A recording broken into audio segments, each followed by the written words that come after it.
अस्सलाम वालेकुम viewers. Doctor Huma Chishti, general physician and consultant, vice president community of homeopaths Pakistan.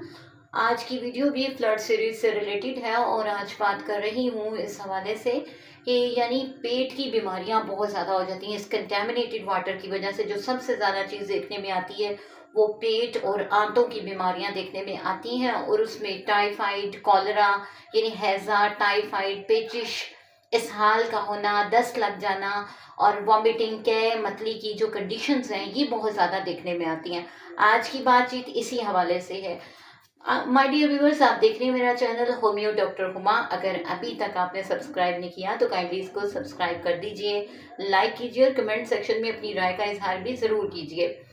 आज जिस तरह मैंने आपको बताया कि चूंकि फ्लड जब होता है, सैलाब होता है, तो वाटर कंटेमिनेशन बहुत ज़्यादा हो जाती है, यानी पानी साफ नहीं मिलता पीने को और अनहाइजेनिक कंडीशंस होने की वजह से बीमारियां बहुत ज़्यादा फैलती हैं। तो ये फैलने वाली जो बीमारियां होती हैं ये ज़्यादातर आंतों की बीमारियां होती हैं। इसके अलावा पेट की बीमारियां होती हैं। पेट दर्द की शिकायत बहुत ज़्यादा देखने में आती है और बच्चों में स्पेशली बहुत ज़्यादा होती है, बड़ों में भी ये चीज़ देखी जा रही होती है, क्योंकि एक रीज़न जो है वो सबकी एक है। तो कोलेसिन के इसमें मेडिसिन बहुत अच्छा काम करती है, पेट दर्द को ठीक करती है। मैकफोस बहुत अच्छा काम करती है। हम बात करते हैं अब इस हवाले से कि जैसा आपको बताया कि हैज़ा की केसेस बहुत ज़्यादा देखने में आते हैं, और इस हवाले से आपको बताती चलूँ कि हैज़ा जब बहुत ज़्यादा इनिशियल स्टेज में होता है तो वहाँ पर हमारी मेडिसिन कैम्फर बहुत अच्छा काम करती है। यहाँ मैं हैज़ा की अलामात और वजूहात और ये सब कुछ नहीं बयान करूँगी क्योंकि इस पर ऑलरेडी जो वीडियो है वो मौजूद है। यहाँ हम बात करेंगे इस हवाले से कि इसको एक डॉक्टर कैसे ट्रीट कर सकता है। तो कैम्फर हमारी वो मेडिसिन है जो फौरी तौर पे ऐसी कंडीशन को डील करती है। इसके बाद जो कंडीशन होती है जबकि हैज़ा बिगड़ जाता है, पेशेंट को वॉमिटिंग भी बहुत ज़्यादा हो रही होती है, यानी कै और बहुत ज़्यादा आ रही होती है। उसके साथ ही साथ क्या होता है कि दस्त की कंडीशन, यानी बहुत ज़्यादा मोशन, लूज मोशन आने लगते हैं, पानी की तरह के पतले मोशन आ रहे होते हैं, पेशेंट का बहुत निढाल कैफियत होती है और वो ठंडा पड़ जाता है और पसीने छूटने लगते हैं। वहाँ हमारी मेडिसिन वेरेट्रम एल्बम बहुत अच्छा काम करती है और पेशेंट को बिल्कुल एक इस कंडीशन में आती है कि वो सुकून में आ जाता है। इसके बाद आपको ये बताती चलूँ कि इन्फेक्शन की वजह से जो कंडीशन होती है, आंतों की तकलीफ होती है और पेशेंट में बेचैनी की और कमज़ोरी की कैफियत होती है, तो वहाँ पर आर्सेनिक एल्बम बहुत अच्छा काम करती है।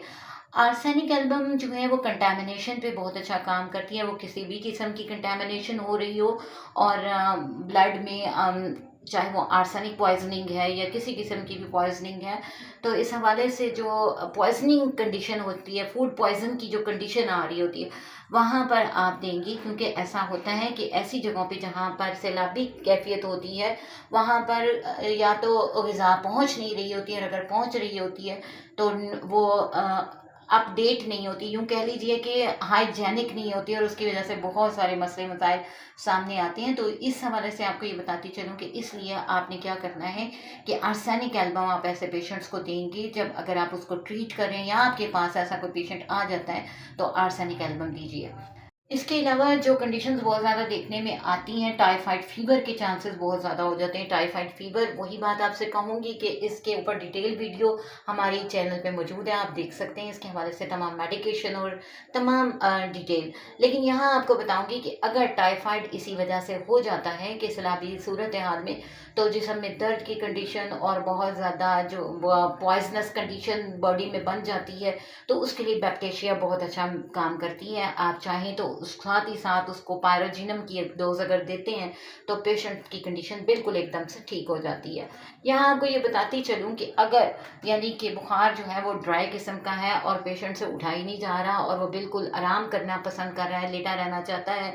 वैसे तो बुखार में होता ही ऐसा है कि पेशेंट ऐसा चाह रहा होता है, लेकिन आपको बता दूं कि अगर ऐसा होता है तो आप ब्राइनिया देंगी और पेशेंट जो है वो क्योर कर जाए।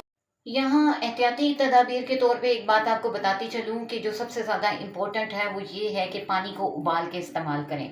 अनहाइजेनिक जो पानी है, वाटर है, उसकी वजह से ये बीमारियाँ ज़्यादा सामने आती हैं और ये मुमकिन नहीं होता ऐसे कंडीशंस में बहरहाल जितनी हो सके आप हेल्प आउट करें। हो सकता है कि कोई एक कदम उठाया गया इनके लिए बेहतरी का सबब हो, और ये कि अपने हिस्से का काम जो है वो कहते हैं ना कि अपने हिस्से का चिराग जलाते चलें।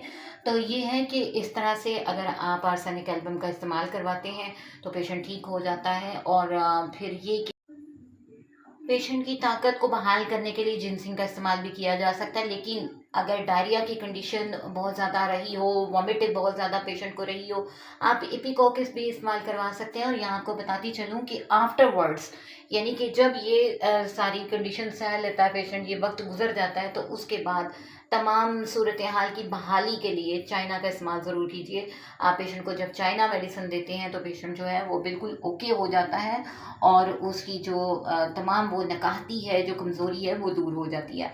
आज के लिए इतना ही। मुझे अपनी दुआ में याद रखें। किसी नेक्स्ट फ्लड सीरीज़ में नेक्स्ट टॉपिक के साथ आपसे दोबारा मुलाकात होगी। अल्लाह हाफिज़।